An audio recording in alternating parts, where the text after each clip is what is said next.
Welcome back everyone to Pontos Fathom Hobbies. This is Season 4 setup round for A Song of Ice and Fire tabletop miniatures game. We've got a great one for you today. We're going to do the House Baratheon versus the Night's Watch. So we've got all of our miniatures are painted. You guys can go check out our painting video below. We're going to get the minis out on the get the units out on their trays for both armies, get the cards and dice set up, and then we'll jump into the setup round. So thanks for watching, and let's get into it. Okay, so we fast forwarded through the basic setup of House Baratheon versus the Night's Watch. We're going to play this with just the three trays here. We'll kind of go through the units and what we're going to be looking at. We've got the Night's Watch on this side against the wall. We'll just say that they're defending the wall, but I'm not going to really use the wall mechanics in this game. I'm just trying to see what this army interaction is going to be like. And so we have, for the Baratheon players, we've got Stannis Baratheon, the rightful heir, kings have no friends, and only subjects and enemies, oath of duty, tactical approach, will of the one true king. He's got a critical blow. This unit's melee attacks gain critical blow. Rolls of 6 cause 2 hits. So you got a dice out here to get ready for these rolls. He also has loyalty. Stannis Baratheon. Your army may never include units or attachments with different loyalties. And so that's like a traitor. They won't have traitors there. And unyielding. This unit may never gain condition tokens. So Stannis does not gain condition tokens, which is kind of cool. Also, what we've got here is the we've got the Stag Knights.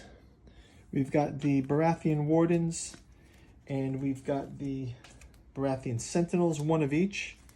And we'll kind of show these off. So you can check these out. I got a miniature painting video as well. And we'll also have the Stag Knights. The Stag Knights will have the Bannerman, as well as a Stag Knight Noble. Here's the Stag Knight Noble here, and Stag Knight Bannerman. The rest of the Stag Knights are there. And wrapping it up here, I've got Renly as a non-commander unit here, but I've also got the Bannerman as well. See my Renly here. Renly will be in the role of just a leader figure. Okay, so and then at the top here we've got Alistair Florent. Alistair Florent is the Lord of Brightwater, a man who changes kings and gods the way I change my boots. He has got the power of shifting loyalties. Alistair begins the game with 2 order tokens on him. After Alistair claims a tactics zone, after reclaiming the zone's effect, you may remove an order token from him to move him to empty tactics zone. Okay, so we'll get those set up for Alistair. And here's his miniature as well. Alistair Florent. Then we have Shera Errol, Lady of Haystack Hall, sworn to House Baratheon, first Renly, then Stannis. Support for Haystack Hall when Shira claims the zone on the tactics board. When she claims the letter zone here, draw 2 tactics cards. You may remove 1 condition token from 1 friendly unit.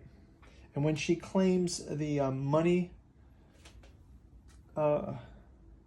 zone, you can place 1 condition token on an enemy combat unit. Okay, we've got our Game of Thrones token. We've also just going to shuffle up our Song of Ice and Fire tactics cards for House Baratheon. And we'll go over to the Night's Watch. I'll also grab the objective cards while we're there. I will put 1 or 2 objectives on the board just to play it. Okay, next up, we have the Knights of the Watch. So, Jon Snow leading the Knights of the Watch. We also have Jorah Mormont in a character mode, but Jon Snow is in the commander mode. So, Jon Snow, Jorah Mormont in character mode, Jon Snow as commander. Jon Snow, it says, the 998th Lord Commander. There's no shame and fear, my father told me. What matters is how we face it. Commander, for the watch, it shall not end until my death, and stand united brothers. So Jon Snow as commander, he has order indomitable. When this unit passes a morale test, this unit may restore up to D3 wounds. The D3, the wonderful D3. We'll get our...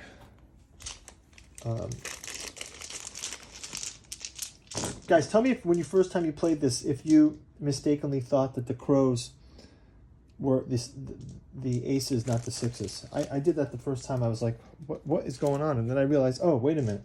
Those are the sixes. Because there's a single, you know, it's just kind of a, come on, somebody had to have that rookie move. Okay, anyway.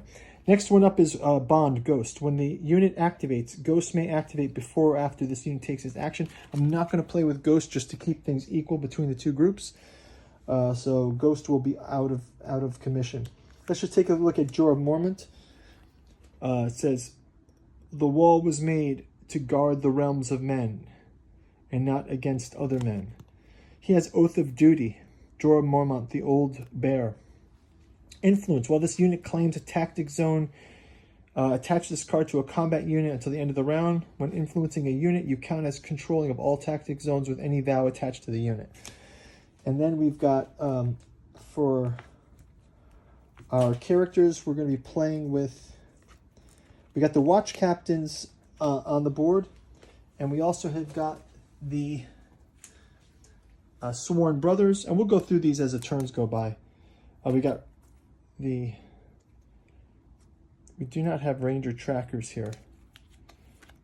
We're leaving them out, and we're leaving Ghost out, but we have veterans of the watch and 2 units of sworn brothers. We'll let them hack it out. As for our non-combat units, we have Bowen Marsh and Aemon Targaryen. Here's Bowen Marsh and Aemon Targaryen.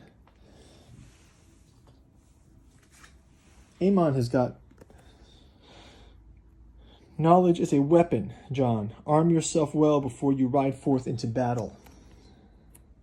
When Aemon claims, the Maester of Castle Rock. When Aemon claims a zone on the tactics board, you may restore up to 1 wound to a friendly unit, plus 1 additional wound per destroyed rank in that unit. Bowen Marsh, for the watch. Counts and measures. When Bowen claims a zone on the tactics board, you may look to the top 2 cards of the tactics deck and place one of those cards in your hand and the other at the bottom of your tactics deck. Okay, so let's take a quick tour of our Night's Watch miniatures. So here we have the veterans of the watch,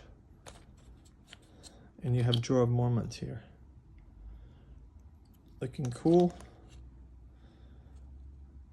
You can go check out my painting video of these guys. They're looking pretty neat. Next up, we've got Jon Snow and Sworn Brothers unit.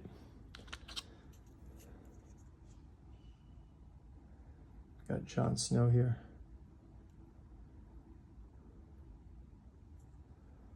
And I've also got a watch captain with him and a number of sworn brothers. Check these guys out too. And then the last unit is also sworn brothers. Again with a watch captain. It's a watch captain. Cloaked, the black cloaks. Oh, look at this. My mini broke.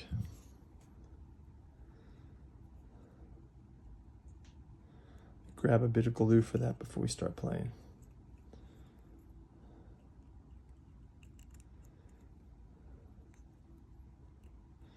Okay, we're all right.